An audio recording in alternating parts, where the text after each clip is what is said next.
அல்ஹம்துலில்லாஹ் அல்ஹம்துலில்லாஹி நஹ்மதுஹு வ நஸ்தஈனுஹு வ நஸ்தக்ஃபிருஹு வ நுமினு பிஹி வ நதவக்கலு அலைஹி வ நஊது பில்லாஹி மின் ஷுரூரி அன்ஃபுஸினா வ மின் ஸய்யிஆத்தி அஅமாலினா மன் யஹ்திஹில்லாஹு ஃபலா முதில்ல லஹு வ மன் யுத்லில் ஃபலா ஹாதிய லஹு வ அஷ்ஹது அன் லா இலாஹ இல்லல்லாஹு வஹ்தஹு லா ஷரீக லஹு வ அஷ்ஹது அன்ன முஹம்மதன் அப்துஹு வ ரசூலுஹு اللهم صل على محمد وعلى آل محمد كما صليت على إبراهيم وعلى آل إبراهيم إنك حميد مجيد اللهم بارك على محمد وعلى آل محمد كما باركت على إبراهيم وعلى آل إبراهيم إنك حميد مجيد أعوذ بالله من الشيطان الرجيم بسم الله الرحمن الرحيم يا أيها الناس اتقوا ربكم الذي خلقكم من نفس واحدة وخلق منها زوجها وبث منهما رجالا كثيرا ونساء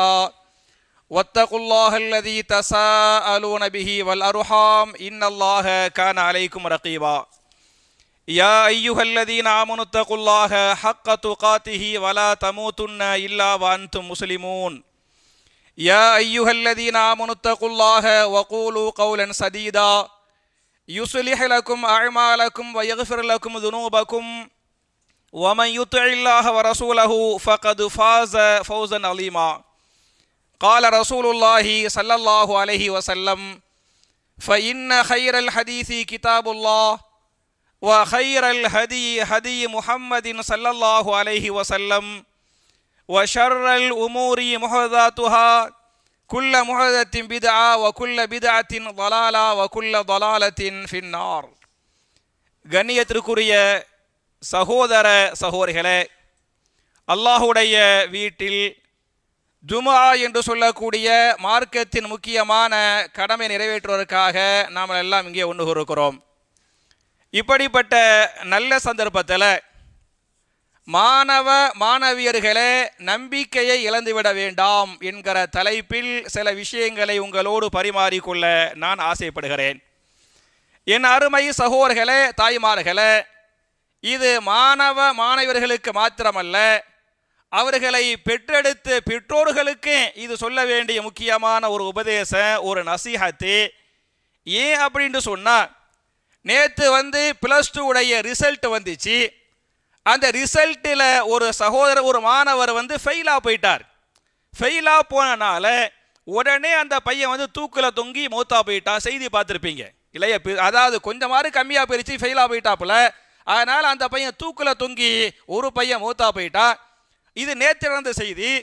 முந்தா நாள் இதை விட கொடுமை என்ன அப்படி சொன்னால், பாபநாசத்தில் +2 எழுதிய ஒரு மாணவி, அந்த மாணவி என்ன பண்ணுச்சு அப்படின்னு சொன்னால், 8ஆம் தேதி ரிசல்ட் வர போகுது. அங்கே அந்த பயத்தில் ரிசல்ட் வர போகுது, ஃபெயிலாக போயிடுவோமோ அப்படிங்கிற ஒரு ஏழை மாணவி, கூலி தொழிலாளியுடைய ஏழை மாணவி பாபநாசத்தில் அது ஃபெயிலாக போயிடுவோமுங்கிற அந்த பயத்தில் தூக்கில் தொங்கிட்டு என்ன செஞ்சிச்சு, தற்கொலை பண்ணிக்கிடுச்சு. நேற்று ரிசல்ட்டை பார்த்தேலாக்க 413 மார்க்கு, 413 மார்க். மாஷா அல்லாஹ் தபாரக்கல்லா, சூப்பர் மார்க் வாங்கியிருக்குது. ஆனால் அந்த பிள்ளை மார்க் வாங்கி ரிசல்ட் வெளியே வருகிறது, ஆனால் அந்த குழந்தை துனியாவிலே இல்லை. புரிஞ்சா? அது மாதிரி சில பேர் இந்த மாதிரி பண்ணிடுறாங்க. நம்ம எல்லாரும் எப்படி முஸ்லிம்கள் விதியை நம்புகிறோமோ, அது மாதிரி மாற்று மத சகோதர சகோதரிகளும், உதாரணமாக கிறிஸ்தவ மதமே விதியை நம்புகிறது. அதே மாதிரி இந்து மதமே என்ன செய்கிறது, விதியை நம்புகிறது. எல்லா இந்துக்களும் இது கடவுளுடைய நாட்டம், தலையெழுத்து சொல்லுவாங்களா இல்லையா? இதுதான் அவருடைய தலையெழுத்துங்குவாங்க.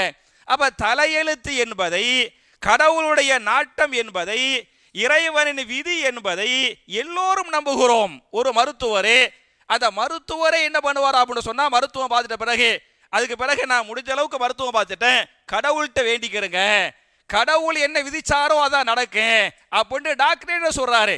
அப்ப விதியை எல்லோரும் நம்புகிறோம் என்று சொன்னால், அப்ப ஒரு ரிசல்ட்டில் ஒரு வேளை தோற்று போய்விட்டோம் என்று சொன்னால், அவர்கள் நம்பிக்கை இழந்து விடக்கூடாது.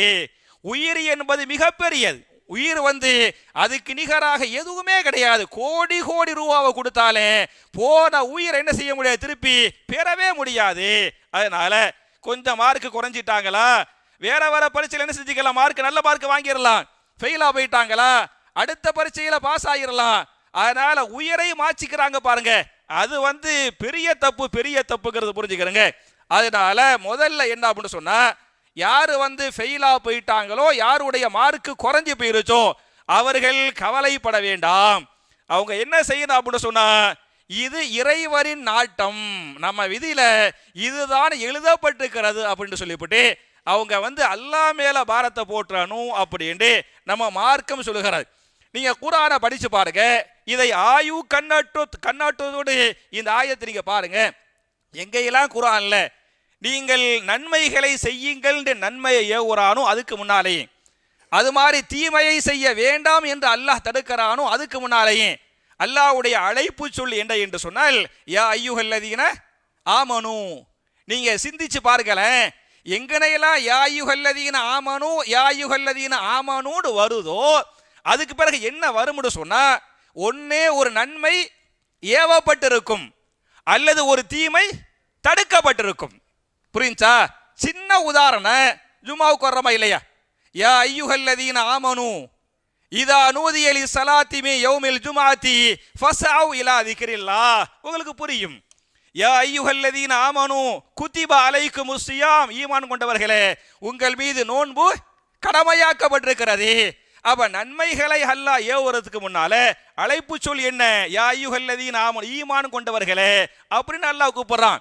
தீமையை தடுக்க வேண்டுமா, அதுக்கு முன்னாலே அல்லாஹ்வுடைய அழைப்பு சொல் என்ன என்று சொன்னால், யா ஐயுஹல்லதீன ஆமனு. திருமறை குர்ஆன்ல சூரத்துல் மாயிதா என்று சொல்லக்கூடிய 5வது அத்தியாயத்தின் 90வது வசனத்திலே அல்லாஹ் சில பாவங்களை தடுக்கிறான்.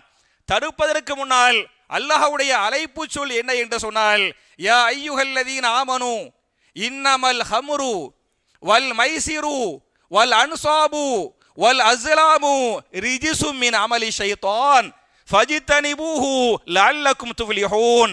ஈமான் கொண்டவர்களே, மதுவும் சூதும் சிலை வணக்கங்களும் குறிகேப்பதும் ஷைத்தானிய செயல்கள். 4 பாவங்களை அல்லாஹ் தடுக்கிறான். முதல்ல இன்னமல் ஹமுர், ஹமுருங்கிற ஹமுர்னா என்ன? போதை வஸ்துகளை பயன்படுத்துவது. இந்த போதை பொருள்களை பயன்படுத்துவதும் சூதாடுவதும் சிலைகளை வணங்குவதும் குறிகேப்பதும் ரிஜிசுன் மின் அமலி ஷைத்தான். இது ஷைத்தானிய அமல்கள், ஷைத்தானிய செயல்கள். இவைகளை விட்டு நீங்கள் தவிர்ந்து கொள்ளுங்கள், விலகிக் கொள்ளுங்கள் என்று அல்லாஹ் பேசுகிறானே. அப்ப என் அருமை சகோதரர்களே, நன்மையை ஏவுறதுக்கு முன்னாலேயும் தீமையை தடுக்கிறதுக்கு முன்னாலேயும் அல்லாஹ்வுடைய அழைப்பு சொல் என்ன என்று சொன்னால், யா ஐயுஹல்லதீன ஆமனுன்னு அல்லாஹ் கூப்பிடுறான். அப்ப நம்ம எல்லாரும் விதியை நம்பியிருக்கிறோம் இல்லையா? கொஞ்சம் மார்க்கு கம்மியா இருக்கலாம், ஃபெயிலாவே போயிருக்கலாம். விதியை நாம் எல்லோரும் நம்புகிறோம். குறிப்பாக முஸ்லிம்களை பொறுத்தவரை நம்ம 6 விஷயங்களை நம்புகிறோம் இல்லையா? அதான ஈமானே. எந்த 6 நம்புகிறோம்? அல்லாஹ்வை நம்புகிறோம். நாம் எல்லோருமே அல்லாஹ்வை முதலில் நம்புகிறோம். இரண்டாவதாக மலக்குமார்களை நம்புகிறோம். மூன்றாவதாக வேதங்களை நம்புகிறோம். நாலாவதாக நபிமார்கள் ரசூல்மார்களை நம்புகிறோம். ஐந்தாவதாக மறுமை நாளை நம்புகிறோம். ஆறாவதாக விதியை நம்புகிறோம் இல்லையா? வல் கதிரி ஹைரிஹி வ ஷர்ரிஹி மினல்லாஹி தஆலா. நான் கதிரை, விதியை நம்புகிறேன். அந்த விதி என்பது ஹைராக இருந்தாலும் சரி, ஷர்ராக இருந்தாலும் சரி. சில சமயத்தில் நீங்க வியாபாரம் பண்ணுவீங்க, மாஷா அல்லாஹ் தபாரக்கல்லாஹ், பரக்கத்தா அல்லாஹ் லாபத்தை கொடுப்பான். சில சமயத்தில் வியாபாரம் பண்ணுவீங்க, நஷ்டமா போயிடுறேன். அப்ப அது ஹைராக இருந்தாலும் ஷர்ராக இருந்தாலும் மினல்லாஹி தஆலா அப்படிங்கிற அந்த விதியை நம்பிட்டு போயிருங்க என்று இஸ்லாம் பேசுகிறது. அதனால தான் தெளிவாக அல்லாஹ் பேசுகிறான் திருமறை குர்ஆனில். சூரத்து தௌபா என்று சொல்லக்கூடிய 9வது அத்தியாயத்தின் 51வது வசனத்தில் விதியை பற்றி அல்லாஹ் பேசுகிறான். குல் லன் யுஸீபனா இல்லா மா கதபல்லாஹு லனா ஹுவ மௌலானா வ அலல்லாஹி ஃபல்யதவக்கலில் முஃமினூன். நபிகள் நாயகத்திற்கு அல்லாஹ் உத்தரவு போடுகிறான். குல், நபியே நீங்கள் மக்களுக்கு சொல்லுங்கள். என்ன சொல்லுங்கள்? லன் யுஸீபனா, உங்களுக்கு எந்த முசீபத்துகளும் வராது. உங்களுக்கு என்ன செய்யாது? லன் யுஸீபனா, நிச்சயமாக நமக்கு எந்த முசீபத்துகளும் வராது. எதை தவிர? இல்லாமா கதபல்லாஹு லனா, நம் மீது அல்லாஹ் எதை எழுதிவிட்டானோ அதை தவிர. அப்ப ஒரு நோய் வருகிறது, ஒரு பிரச்சனை, ஒரு நஷ்டம், ஒரு ஃபெயிலு என்று வருகிறது என்று சொன்னால் இல்லாமா கதபல்லாஹு லனா என்பதை நீங்கள் எல்லோரும் புரிந்து கொள்ள வேண்டும். ஏன் என்று சொன்னால் ஹுவ மௌலானா, அவன்தான் நம்முடைய மௌலானாவாக இருக்கிறான். நமக்கு எல்லாரும் மௌலானா யாரு? நமக்கெல்லாம் அல்லாதான் மௌலானா. ஹுவ மௌலானா, நம்முடைய மௌலானா யார் என்று சொன்னால் நம்முடைய எஜமானன். மௌலானா என்று சொன்னால் எஜமானன், உதவி செய்யக்கூடியவன், காப்பாற்றக்கூடியவன் என்று பொருள். ஆனால் தமிழ்நாட்டில் ஆலிம்களையும் மௌலானா வாங்க, மௌலானா உட்காருங்க, மௌலானா பயான் செய்யுங்க அப்படிங்கிறாங்களே, இது தமிழ்நாட்டில் மட்டும்தான் ஆலிமுசாக்களை மௌலானாங்கிறாங்க, வேற எங்கேயும் உலகத்தில் சொல்ல மாட்டாங்க. அப்ப மௌலானா என்பது ஆலிமுசாக்கள் மௌலானாவா? கிடையாது. அல்லாஹ் பேசுகிறான், அவன் ஹுவ மௌலானா. நம்ம எல்லாருக்கும் மௌலானா யாரு? அவன்தான் மௌலானாவாக இருக்கிறான். வ அலல்லாஹி ஃபல்யதவக்கலில் முஃமினூன், மூமின்கள் அவன் மீது உறுதியான தவக்குல் வைப்பார்கள், உறுதியான நம்பிக்கை வைப்பார்கள் என்று அல்லாஹ் பேசுகிறானே. அப்ப கொஞ்சம் மார்க் குறைஞ்சிருச்சா, கொஞ்சம் ஃபெயிலா போயிட்டோமா, அந்த பிள்ளைங்களா இருந்தாலும் சரி, பிள்ளைங்களுடைய பெற்றோர்களாக இருந்தாலும் சரி, பெற்றோர்கள் ஏன் ஃபெயிலா போயிட்டா, ஏன் மார்க்கு கம்மி ஆயிட்டா, இப்படி ஆயிடுச்சு அப்படி ஆயிடுச்சு அப்படிலாம் பேசக்கூடாது. இந்த ரிசல்ட் வெளியே வந்துருச்சு, ரிசல்ட் வந்துட்ட பிறகு இது ரப்புடைய நாட்டம் என்று ரப்பு மேல பொறுப்பை சுமத்த வேண்டுமே தவிர அந்த பிள்ளைங்க மேல பொறுப்பை சுமத்த கூடாதுங்கிறதுக்கு இந்த ஆயத்து வந்து அழகான ஆதாரம். மட்டுமல்லாமல் நம்ம எல்லாரும் விதியை நம்புகிறோமா இல்லையா? அப்ப நஷ்டம் வந்து விட்டால் கவலைப்படக்கூடாது, அல்லா மேல பொறுப்பை சுமத்தணும் அப்படிங்கிறதுக்கு ஏன் நம்ம பொறுப்பை சுமத்தணும், ஏன் நம்ம விதியை நம்பணுங்கிற அந்த காரணத்தை அல்லாஹ் பேசுகிறான் திருமறை குர்ஆனில். சூரத்துல் ஹதீத் என்று சொல்லக்கூடிய 57வது அத்தியாயத்தின் 23வது வசனத்தில் நீங்கள் எல்லோரும் ஏன் விதியை நம்ப வேண்டும் என்ற காரணத்தை பேசுகிறான். லி கை லா தஸவ் அலாமா ஃபாத்தகும், நம்ம விதியை நம்புறோம் பார்த்தீங்களா, அதுக்கு காரணத்தை அல்லாஹ் சேர்த்து பேசுகிறான். லி கை லா தஸவ் அலாமா ஃபாத்தகும், எதை நீங்கள் இழந்து விட்டீர்களோ அதற்காக நீங்கள் கை சேதப்படக்கூடாது, அதற்காக நீங்கள் கவலைப்படக்கூடாது என்பதற்காக நீங்கள் விதியை நம்புங்கள். புரிஞ்சா? ஒரு இழப்பு ஏற்பட்டு விட்டது, ஒரு துன்பம் ஏற்பட்டு விட்டது, ஒரு நஷ்டம் ஏற்பட்டு விட்டது, அதான் ஃபௌத்து. ஆள் மௌத்தா போனா மௌத்து, மனுஷ மௌத்தா போனா என்ன மௌத்து. மனுஷ மௌத்தா போகாம வேற ஒண்ணு போயிருச்சு, நஷ்டமா போயிருச்சு, அதுக்கு பேரு ஃபௌத்து. அல்லாஹ் சொல்றான், லி கை லா தஸவ், நீங்கள் கவலைப்படக்கூடாது, அலாமா ஃபாத்தகும், உங்களை விட்டு ஃபௌத்தா போயிருச்சே அந்த ஃபௌத்தா போறதுக்காக நீங்க கவலைப்படாதீங்க, கை சேதப்படாதீங்க, நீங்க அல்லாஹ் மேல பொறுப்பை சுமத்திடுங்க என்று அல்லாஹ் பேசுகிறானே. அப்ப நமக்கு ஒரு துன்பம் ஏற்பட்டு விட்டால் இது ரப்புடைய நாட்டை ரப்பு மேல பொறுப்பை சுமத்திட்டு நம்ம இருக்கணுமே தவிர அதுக்காக கை சேதப்படுவது புலம்புவது என்பதெல்லாம் ஈமானிய பலவீனத்தின் வெளிப்பாடு என்பதை நீங்கள் புரிந்து கொள்ள வேண்டும். எனவேதான் நபிகள் நாயகம் ஸல்லல்லாஹு அலைஹி வஸல்லம் அவங்க எப்படி அல்லாஹ்வை நம்புனாங்க, அவங்க எப்படி ஈமான் கொண்டாங்க கொள்ள சொன்னாங்கிறதுக்கு அழகான ஒரு ஹதீஸை இமாம் புகாரி தங்களுடைய ஸஹீஹுல் புகாரியின் 6602வது ஹதீஸாக இந்த ஹதீஸை பதிவு பண்றாங்க. அவங்களுடைய மூத்த மகள் ஜைனப் ரலியல்லாஹு அன்ஹா, அந்த ஜைனப் ரலியல்லாஹு அன்ஹாவுக்கு ஒரு மகன் பிறந்துச்சு.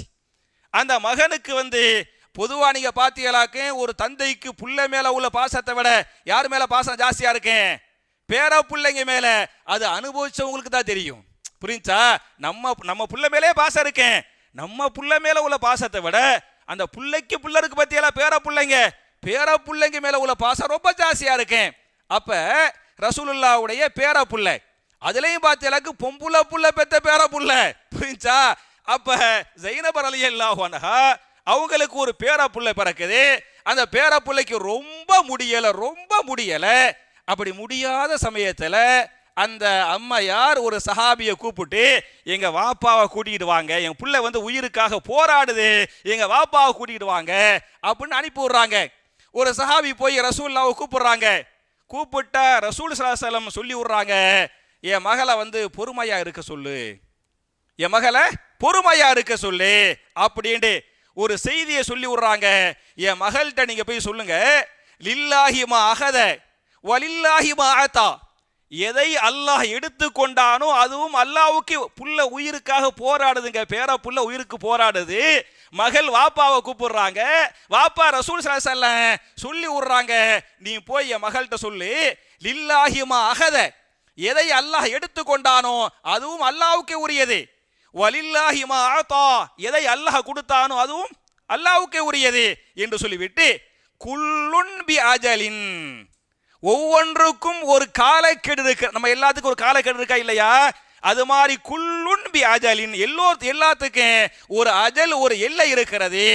எனவே ஃபல் தஸ்பிர் வல் தஹ்தசிப், என் மகளை சபுராக இருக்க சொல்லுங்கள், என் மகளை நன்மையை எதிர்பார்க்க சொல்லுங்கள் அப்படின்னு நபிகள் நாயகம் ஸல்லல்லாஹு அலைஹி வஸல்லம் அந்த சஹாபிட்ட சொல்லி அனுப்புறாங்க. அந்த சஹாபி போய் ரசூலுல்லாஹ்வுடைய மகள்கிட்ட போய் சொல்லுவாங்க. மகளால தாங்க முடியாது, மறுபடியும் அனுப்புவாங்க. இல்ல இல்ல, அல்லாஹ் மேல சத்தியமா எங்க வாப்பா இங்க வரணும் அப்படிங்குவாங்க. அந்த சஹாபி மறுபடியும் போய் கூப்பிடுவாங்க.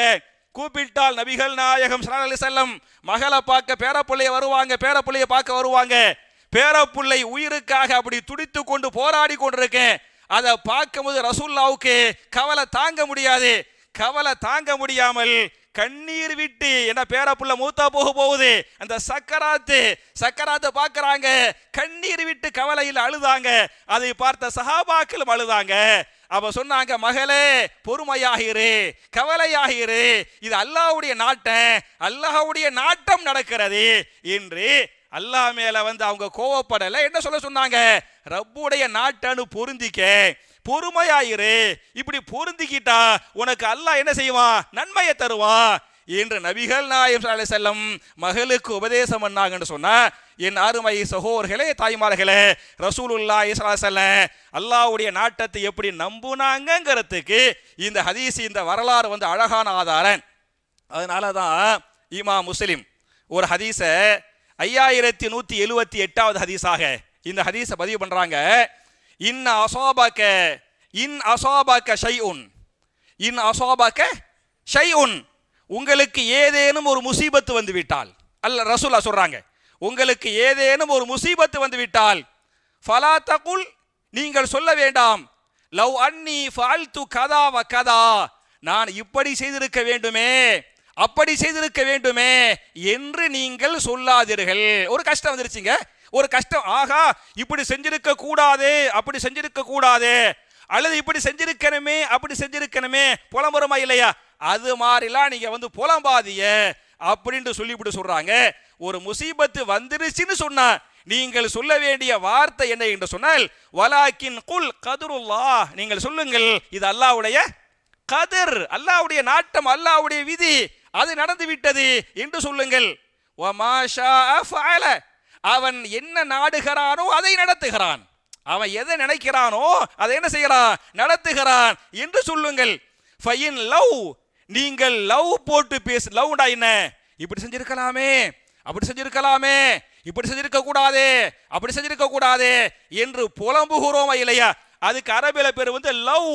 ஃபைன் லவ், நீங்கள் லவ் போட்டு பேசுவது என்பது தஃப்தஹு அமல ஷைத்தான், ஷைத்தானுடைய செயல்களை திறப்பதாக இருக்கிறது என்று நபிகள் நாயகம் ஸல்லல்லாஹு அலைஹி வஸல்லம் சஹாபாக்களுக்கு சொன்னாங்க என்று ஹதீஸ் பேசுகிறது. அதனால ஒரு புள்ள மார்க்கு கம்மியா போயிருச்சா, ஒரு புள்ள ஃபெயிலா போயிருச்சா, அந்த புள்ளையும் ரப்புடைய நாட்டம் அப்படின்னு அல்லாஹ் மேல பொறுப்பை சுமத்தனே. அந்த பிள்ளைங்களுடைய பெற்றோர்களும் என்ன, அல்லாஹ் மேல பொறுப்பை சுமத்தனமே தவிர பிள்ளைங்களை திட்டக்கூடாது அப்படிங்கிறது முதல் முக்கியமான செய்தி. இது மார்க்கு கம்மியா வாங்கினவங்களுக்கு. அதே சமயத்துல மார்க்கு கூட வாங்கிட்டாங்கல்ல, சில பேரை பாத்தியலாக்க, என்னட்டையே நேத்து ஒரு புள்ள சொல்லுது, அது 524 மார்க்கு, அங்கிள் நான் இவ்வளவு மார்க் வாங்குவேன் நினைச்சு பார்க்கவே இல்லை, எனக்கே டவுட்டா இருக்கு, ஏன் மார்க்கா வேற மார்க்கான்னு சொல்லிட்டு, ஏன்னா அது ஒரு 300 மார்க் 350 மார்க் தான் எதிர்பார்த்துருக்குது, அப்ப எனக்கே டவுட்டா இருக்குது அப்படின்னு சில சமயத்துல அப்படி நடந்துரும். ரப்புடைய நாட்டம் தான் அப்படி நடந்துறேன். அப்படி மார்க் ரொம்ப ஜாஸ்தியா இருக்கு, ஜாஸ்தியா வாங்கிட்டோம் அப்படி சொன்னா என்ன செய்யக்கூடாது, பெருமை அடிக்க கூடாது. அதையும் அல்லாஹ் சொல்றான், நீங்கள் பெருமை அடிக்க கூடாது அப்படிங்கிறது. அதே சூரத்துல் ஹதீத் என்று சொல்லக்கூடிய 57வது அத்தியாயத்தின் 23வது வசனத்தில் நீங்கள் விதியை நம்புங்கள். லி கைலா தஸவ் அலாமா ஃபாத்தக்கும் வலா தஃபரஹு பிமா ஆதாக்கும் வல்லாஹு லா யுஹிப்பு குல்ல முஹ்தாலின் ஃபஹூர். எது ஃபௌத்தாயிச்சோ அதுக்காக நீங்க கை சேதப்படாதீங்க. ஃபௌத்னா புரியுதுல? இழப்பு, நஷ்டம், துன்பம், மரணம் எல்லாம் ஃபௌத்து. எது ஃபௌத்தாயிச்சோ அதற்காக நீங்கள் கை சேதப்பட வேண்டாம். அதே சமயத்தில் அலாமா ஃபாத் வலா தஃபரஹு அலாமா ஃபாத்தக்கும், எது உங்களுக்கு கிடைத்து விட்டதோ அதற்காக நீங்கள் பெருமை அடிக்க வேண்டாம். கிடைச்சதுக்கு பெருமை அடிக்காதே. இதுவும் ரப்புடைய நாட்டம். புரிஞ்சா? இதுவும் யாருடைய வேலை? ரப்புடைய வேலை. இதுவும் அல்லாஹ்வுடைய நாட்டம். அப்படின்னு கிடைச்சதுக்கு நீ பெருமை அடிக்காதே. ஏன் என்று சொன்னால் இன்னல்லாஹ லா யுஹிப்பு குல்ல முஹ்தாலின் ஃபஹூர், எவனெல்லாம் பெருமை அடிக்க கூடியவனோ ஆணவக்காரனோ அவனை நிச்சயமாக அல்லாஹ் நேசிக்க மாட்டான் என்று அல்லாஹ் பேசுகிறான். அப்ப கிடைச்சது நஷ்டமாயிட்டாங்கல்ல, அதுக்கு கை சேதப்படவும் தேவையில்லை. நல்ல மார்க் அல்ஹம்துலில்லாஹ், அல்லாஹ்வுக்கு ஷுக்ர் பண்ணனே. அல்லாஹ்வுக்கு ஷுக்ர் பண்ண அல்லாஹ் என்ன செய்வான்? ஜாஸ்தி ஆக்குவானே தவிர என்ன பண்ணிடக்கூடாது. இது மார்க்குக்கு மட்டும் சொல்லல, எல்லா கிடைச்ச எல்லா நன்மை புரிஞ்சா எல்லாத்துக்கும் கிடைச்சதுக்கு அல்லாஹ்வுக்கு ஷுக்ர் பண்ணுமே தவிர பெருமை அடிக்க கூடாதுங்கிறது நான் சொல்லக்கூடிய இரண்டாவது செய்தி. மூணாவது, மாணவர்களுக்கு சொல்லக்கூடிய மூணாவது செய்தி, வாழ்க்கையில முன்னேறணும் அப்படின்னு சொன்னா நம்ம கஷ்டப்படணும், கஷ்டப்பட்டு படிக்கணும். கஷ்டப்பட்டு படிச்சாதான் கஷ்டத்துக்கு பிறகுதான் என்ன இருக்கேன்? வெற்றி இருக்கேன். அல்லாஹ் குர்ஆன்ல ரொம்ப தெளிவாக பேசுகிறான். இன்னமல் உஸூரி யுஸூரன், மறுபடி இன்னமல் உஸூரி யுஸரா, திருப்பி எல்லாம் சொல்றான் பாருங்க. உஸுருக்கு பிறகுதான் யுஸூர் இருக்கு. உஸூர்னா என்ன? கஷ்டம், கவலை, துன்பம். அப்ப கஷ்டத்துக்கு அரபில உஸுருங்குவாங்க. யுஸுரு என்று சொன்னால் இன்பம், நல்ல மார்க்கு, வெற்றி. அதுக்கு பேர் யுஸுரு. புரிஞ்சா? அப்ப உங்களுக்கு யுஸுரு வேண்டும் என்று சொன்னால் நிம்மதி வேணுமா, சந்தோஷம் வேணுமா, வெற்றி வேணுமா, நல்ல மார்க் வாங்கணுமா, சொத்து பத்து வாங்கணுமா, அதுக்கு முன்னால என்ன வரும்? உசுறு வரும். கஷ்டம் இருக்கு. கஷ்டப்படாம ஜெயிக்க முடியாது, கஷ்டப்படாம முன்னேற முடியாது என்பதை நான் சொல்லவில்லை. அல்லாஹ் ரப்புல் ஆலமீன் திருமறை குர்ஆனில் தெளிவாக பேசுகிறான். ஒண்ணுமில்ல, சில டாக்டரை பார்க்கலாம், மாஷா அல்லாஹ் பெரிய டாக்டர், அவருக்கு என்ன கவலை? அவரே இந்த ஆபரேஷனுக்கு அவ்வளவு உழைச்சா, அந்த ஆபரேஷன் இவ்வளவு ஆயிரம், இந்த நாட்டுக்கு போறாரு அந்த நாட்டுக்கு போறாரு, அப்படி நீங்க பெரிய பேசலாம். ஆனா அவர்கிட்ட கேட்டாலும் தெரியும், நான் எப்படி தெரியுமா படிச்சேன், எவ்வளவு கஷ்டப்பட்டு தெரியுமா படிச்சேன் சொல்லுவாங்க. நீங்க டாக்டர்மார்கள் இருக்கிறாங்கல்ல, கேட்டு பாருங்க. நான் இரவு ஃபுல்லா படிச்சேன், கஷ்டப்பட்டு படிச்சேன், எனக்கு தூக்கம் வராம இருக்கிறதுக்கு சுலைமான் இருக்கு பார்த்தீங்களா, சுலைமானிய பிளாஸ்களை ஊத்தி வச்சு சுலைமான்டா புரியுதுல, அந்த பால் போடாத டீயை ஊத்தி வச்சு தூக்கம் வந்தா அதை ஊத்தி குடிச்சிட்டு படிப்பேன் அப்படின்னு பல இரவுகள் பல மாதங்கள் படிச்சு தான் ஒரு டாக்டரா வந்திருக்கிறாங்க. அதே மாதிரி உங்கள மாஷா அல்லாஹ் பல பேர் வியாபாரிகள், மாஷா அல்லாஹ் வியாபாரத்தில் ஓரளவுக்கு அல்லாஹ் பரக்கத் அல்ஹம்துலில்லாஹ் அல்லாஹ் கொடுத்து வச்சுக்கிறான். நம்ம கேட்குறோம், நம்ம பள்ளிவாசலுக்கு ஏசி வேணும் கேட்குறோமா இல்லையா? மாஷா அல்லாஹ் நீங்க பரக்கத்தை உதவி செய்யறீல்ல, அது மாதிரி நோம்பு கஞ்சி காசு வேணும் கேட்குறோம், நீங்க உதவி செய்யறீங்க. சஹரு சாப்பாடுக்கு ஒரு நாள் 50,000 ரூபா வேணும் கேட்குறோம், மாஷா அல்லாஹ் தபாரக் அல்லாஹ் உதவி செய்யறீங்க. நான் கேட்கிறேன், இந்த ஏசிக்கு காசு தர்றீல்ல, அது மாதிரி சஹரு சாப்பாடு காசு தர்றீல்ல, அந்த காசுக்கு பின்னால அவ்வளவு கஷ்டம் இருக்கிறது. கஷ்டம் இல்லாம காசு வந்திருக்காது. புரிஞ்சா? அப்ப நீங்க ஒரு சொத்து வாங்குறிய, ஒரு உதவி செய்யறிய, ஒன்னு செய்யறிய அப்படின்னு சொன்னா நீங்க பாத்தீங்களாக்க அதுக்கு முன்னால அவ்வளவு கஷ்டப்பட்டிருப்பீங்க. அந்த கஷ்டத்துக்கு கிடைச்ச கூலி, கஷ்டத்துக்கு கிடைச்ச பரக்கத்து, அந்த பரக்கத்தை வச்சுதான் நீங்க பரக்கத்தை என்ன செய்யறீங்க, நீங்க எல்லாம் உதவி செய்யறீங்க. அது மாதிரி நிறைய பேர் மாஷா அல்லாஹ் பணக்காரங்களா இருப்பாங்க. அவங்கள பாத்தியலாக்க ஒண்ணு அவங்க கஷ்டப்பட்டு வாழ்க்கையில உழைச்சி முன்னேறி மேல வந்திருப்பாங்க. ஒண்ணு அவங்க கஷ்டம் இருக்கேன், இல்ல அவங்க கஷ்டம் இல்லையா, அவ வாப்பா கஷ்டப்பட்டிருப்பாரு, அது வாப்பாவுடைய வாப்பா கஷ்டப்பட்டிருப்பாரு, ஏதோ ஒரு ஆள் கண்டிப்பா கஷ்டப்பட்டிருப்பாரு. கஷ்டம் இல்லாம உயர்வு கிடையாது. அப்ப மாணவர்கள் மாணவிகள் என்ன செய்யணும் சொன்னா, வாழ்க்கையில் முன்னேற வேண்டுமா, உயர்ந்த இடத்தை அடைய வேண்டுமா, நமக்கென்று உயர்வான லட்சியங்களை வைத்துக் கொள்ள வேண்டும், அந்த லட்சியத்தை தொட வேண்டுமா, லட்சியத்தை நோக்கி உயர வேண்டும் என்று சொன்னால் இது கஷ்டப்பட வேண்டிய நேரம், படிக்க வேண்டிய நேரம். படிப்பு என்பது கஷ்டமா தான் இருக்கு. இம்மையில் உயர வேண்டும், வெற்றியை பெற வேண்டும் என்று சொன்னாலே கஷ்டப்பட்டு தான் ஆவணும். ஒண்ணும் இல்ல, நேத்து தமிழ்நாட்டுடைய முதலமைச்சர் வந்தார் இல்லையா, அவர் மாஷா அல்லாஹ் தபாரக் அல்லாஹ் முதலமைச்சர் ஆயிட்டாரு. அவர் கஷ்டப்பட்டிருக்க மாட்டாரா? எவ்வளவு யோசிச்சு பாருங்க, எவ்வளவு கஷ்டப்பட்டிருப்பாரு. அவருடைய கஷ்டத்தை அவர் சிஎம் ஆகும்போது சொன்னார்ல, முத்துவேல் கருணாநிதி ஸ்டாலின் ஆகிய நான் அப்படின்ட்டு ஒரு பார்வை மக்களை பார்த்தார். தொடர்ச்சியா வார்த்தையை பேசல, பதவி ஏற்றார்ல, பதவி ஏற்றதை பார்த்தவர்களுக்கு தெரியும். முத்துவேல் கருணாநிதி ஸ்டாலின் ஆகிய நான் அப்படின்ட்டு ஒரு பார்வை பார்த்தார். சில சக்கரம் நின்றார். அதுக்கு பிறகுதான் அந்த வார்த்தையை தொடர்ச்சியை பேசுறாரு. ஏன் தெரியுமா அப்படி சொல்லி நிற்கிறாரு? ஏன் இவரால் முதலமைச்சரா வரவே முடியாது, இவருக்கு அந்த ஜாதகம் இல்லை, ஜாதகம் சரியில்லை, எல்லா ஜோசியக்காரர்களும் இவரால் சிஎம்மா வரவே முடியாது என்று பெரும் பெரும் ஜோசியக்காரர்கள் சாதகத்தை வச்சு சொன்னாங்க. அந்த ஒரு பார்வையில அது ஸ்டாலினுடைய ஒரு பார்வை அல்ல, அந்த பார்வையில் பல வரலாறு அடங்கி இருக்கிறது. அப்படி பார்க்கிறாரு. அவங்க ஒய்ஃப் அப்படி அழுகுறாங்க, நீங்க டிவியில பார்த்துருப்பீங்க. அதுக்கு பின்னால அவ்வளவு கஷ்டம் இருக்குது. அப்ப கஷ்டத்துக்கு சிஎம்மா வரணும்னு சொன்னா கஷ்டப்படணும். ஒரு எம்எல்ஏ கஷ்டம் இல்லாம வாழ்க்கையில ஜெயிக்கவே முடியாதுங்க. நீங்க துனியாவில் ஜெயிப்பதாக இருந்தாலும் சரி, ஒண்ணுமில்ல, மறுமையில் ஆகிரத்துல சொர்க்கத்துக்கு போகணும். புரிஞ்சா? சொர்க்கத்துக்கு போகணும்னு சொன்னா கஷ்டப்படணுமா வேண்டாமா? சுபுகு தொழுகிறோம், சுபுகு தொழுக வருவது கஷ்டமா கஷ்டம் இல்லையா? கஷ்டம் தானே. அதே மாதிரி தஹஜ்ஜு தொழுவனே, தஹஜ்ஜத் என்பது கஷ்டமா கஷ்டம் இல்லையா? அதை விட கஷ்டம் தானே. அப்ப சுபுகு தொழுக கஷ்டம், தஹஜ்ஜத் தொழுக கஷ்டம், நோன்பு வைக்கிறோம்ல, நோன்பு கஷ்டமா கஷ்டம் இல்லையா? கஷ்டம் தானே. அதே மாதிரி ஜக்காத் கொடுக்கறோமே, கஷ்டமா கஷ்டம் இல்லையா? கஷ்டம் தானே. ஹஜ்ஜு பண்றோம்ல, போய் பாருங்க, ஹஜ்ஜு பண்ணவங்களுக்கு தான் ஹஜ்ஜுடைய கஷ்டம் தெரியும்.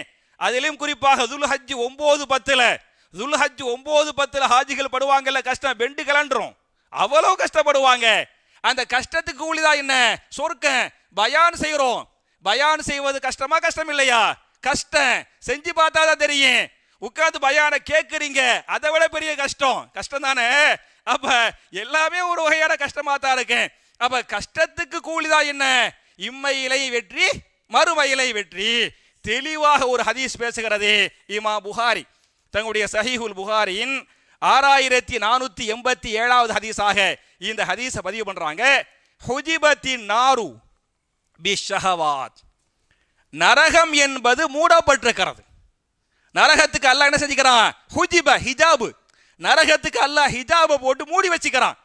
எந்த ஹிஜாப நரகத்துக்கு அல்லாஹ் போட்டான் என்று சொன்னால் பிஷஹவாத், இன்பங்கள் என்ற ஹிஜாபை. இன்பம் என்ன? கஷ்டப்படாம இருக்கிறது, துன்பப்படாம இருக்கிறது. நான் கஷ்டமே பட மாட்டேன், ஜாலியா தான் இருப்பேன், சொகுசா தான் இருப்பேன். இந்த ஜாலியா இருக்கிறாங்கல்ல, சொகுசா இருக்கிறாங்கல்ல, இந்த ஜாலி என்ற ஹிஜாபை கொண்டு அது மாதிரி சந்தோஷம் என்ற நல்ல சந்தோஷப்படலாம் அப்படிங்கிறத வச்சு நான் நரகத்துக்கு போட்டிருக்கிறேன். எல்லாம் ஷஹவாத்துல எல்லாம் சுகம், இன்பம், சுகம், ஜாலி, எல்லாம் தப்ப செய்யும் போது ஜாலியா இருக்கும். நம்ம பார்க்கிறோம், பள்ளியாசல தொழுகைக்கு பிறகு 10 நிமிஷம் உட்கார்ந்து அதுக்காக ஓரம் பத்தியெல்லாம் அது கஷ்டமா இருக்கு. பள்ளிவாசலை விட்டு வெளியே போய் அரை மணி நேரம் பேசுறது ஈஸியா இருக்கு. யதார்த்தமா பார்க்கிறோமா இல்லையா? அப்ப 10 நிமிஷம் உள்ள உட்கார்றது கஷ்டம், அரை மணி நேரம் வெளியே போய் நிக்கிறது ஈஸி அப்படின்னு சொன்னா, அப்ப இதான் ஷஹவாத்து. இது மாதிரியான ஷஹவாத்துகளை கொண்டு அல்லாஹ் நரகத்தை மூடி வைத்திருக்கிறான். வஹுஜிபத்தில் ஜன்னத்து, அல்லாஹ் ஜன்னத்துக்கு ஹிஜாப் போட்டு வச்சுக்கிறான். எதை கொண்டு? பில் மக்காரி, கஷ்டங்கள் என்ற ஹிஜாபை கொண்டு. ஜஹன்னம நரகத்தை அல்லாஹ் சொர்க்கத்தை அல்லாஹ் மூடி வச்சுக்கிறான். சொர்க்கத்தை எதை வச்சு மூடி வச்சுக்கிறான்னு சொன்னா, எதை வச்சு மூடி வச்சுக்கிறான்? கஷ்டங்கள், துன்பங்கள். தொழுகிறது கஷ்டம், ஜக்காத்து கொடுக்கிறது கஷ்டம், ஹஜ் பண்றது கஷ்டம், பல வகையான கஷ்டம். இந்த கஷ்டங்களை கொண்டு தான் அல்லாஹ் சொர்க்கத்தை மூடி வைத்திருக்கிறான் என்று நான் சொல்லவில்லை, நபிகள் சஹாபாக்கள் சொல்லிருக்கிறாங்க அப்படின்னு ஹதீஸ் பேசுகிறது. அதனால மாணவ மாணவியர்கள், பெற்றோர்கள் எல்லாம் ஒன்று ரப்பு மேல எல்லாத்தையும் என்ன செய்யணும்? பொறுப்பை போட்டுறேன்னு. இது தோத்தவங்க, மார்க்கு கம்மியாக வாங்கினவங்க, மார்க் நல்ல மார்க் வாங்கிட்டாங்களா அல்ஹம்துலில்லாஹ்னு சொல்லுமே தவிர என்ன செய்யக்கூடாது? பெருமை அடிக்க கூடாது. அது மாதிரி ஒரு காலேஜில் போய் சேர்றோமா, நம்ம லட்சியத்தோடு படிக்கணும், நல்ல மார்க் வாங்கணும், வாழ்க்கையில் முன்னேறணும், உயரணும், பல பேருக்கு உதவி செய்யணும், பல பேருக்கு வழிகாட்டணும் அப்படிங்கிற உயர்ந்த நோக்கம், உயர்ந்த லட்சியம் என்ன செய்யணும்? மாணவர்கள் மாணவிகளுக்கும் இருக்கணும், அவர்களை பெற்றெடுத்த பெற்றோர்களுக்கும் இருக்கணும். இது 3வது செய்தி. 4வது நான் சொல்லக்கூடிய முக்கியமான செய்தி என்ன என்று சொன்னால், இதை 4வதாகவும் நீ எடுத்துக்கலாம், முதலாவதாகவும் நீ எடுத்துக்கலாம். அல்லாஹ்ட்ட நிறைய துவா செய்யணும். அல்லாஹ்ட்ட நிறைய துவா செய்யணும். துவா பெரிய ஆயுதம், பெரிய சக்தி. அந்த சக்தியோடு அல்லாஹ்ட்ட நம்ம போகணும் அப்படிங்கிறத குறிப்பாக மாணவர்களுக்கு நான் இதை சொல்லிக் கொள்கிறேன். ஒரு முக்கியமான துவாவை நான் பதிவு பண்றேன். இந்த துவாவை கேட்டவர் யார் என்று சொன்னால் சையதுனா இப்ராஹிம் அலைஹிஸ்ஸலாம் அவர்கள் இந்த துவாவை கேட்டாங்கன்னு சொல்லிட்டு திருமறை குர்ஆனில் சூரத்து ஷுஆரா என்று சொல்லக்கூடிய 26வது அத்தியாயத்தின் 83வது வசனத்தில் இந்த துவாவை அல்லாஹ் பதிவு செய்கிறான். ரப்பி ஹப்லி ஹுக்மன் வல்ஹிக்னி பிஸ்ஸாலிஹீன். ரப்பி ஹப்லி ஹுக்மன், அல்லாஹ்வே எனக்கு கல்வி ஞானத்தை தந்தரு. ஹுக்மனுக்கு பெரிய ஆழமான அர்த்தம். இந்த ஹுக்மனுக்குள்ள இல்மு வரும், அறிவு வரும். ஞானம் கல்வி மட்டும் இருந்தா பத்தாது, கல்வி இருக்கனே, அதை சார்ந்த அறிவு இருக்கனே, ஞானம் இருக்கனே. அல்லாஹ்வே எனக்கு கல்வி ஞானத்தை தந்தருள்வாயாக. மட்டுமல்லாமல் நல்லவர்களோடு என்ன செய்வாயாக. ஏன்னா மாணவிகளுக்கு ஃப்ரெண்ட்ஷிப் என்னவா இருக்கணும், நல்லவங்களா இருக்கணும். வாலிஹிக்னி பிஸ்ஸாலிஹீன், நல்ல தோழர்களோடு நல்ல தோழிகளோடு என்ன செய்வாயாக, சேர்த்து வைப்பாயாக என்ற அழகான துவா. ரப்பி ஹப்லி ஹுக்மன் வல்ஹிக்னி பிஸ்ஸாலிஹீன் அப்படிங்கிற துவாவை நம்ம எல்லாரும் கண்டிப்பா கேட்கணும். குறிப்பாக மாணவர்கள் கண்டிப்பா கேட்கணும் என்று சொல்லி, என் அருமை சகோதரர்களே, என் அருமை தாய்மார்களே, எப்படி அல்லாஹ் ரப்புல் ஆலமீன் பல இமாம்கள் பல முஹத்திதுகளுக்கு தன்னுடைய ஞானத்தில் பல்வேறு செய்திகள் நிறைய ஞானத்தை அல்லாஹ் கொடுத்தானோ, அது மாதிரி நம்முடைய சமுதாய மக்கள் மனித குலத்திற்கு அல்லாஹ் அதிகமான ஞானத்தை கொடுத்தருள்வானாக என்ற துவாவோடு முடிக்கிறேன். ரப்பனா ஆத்தினா ஃபித் துன்யா ஹஸனத்தன் வ ஃபில் ஆখিরাতি ஹஸனா வ கீனா அஸாபன்னார்.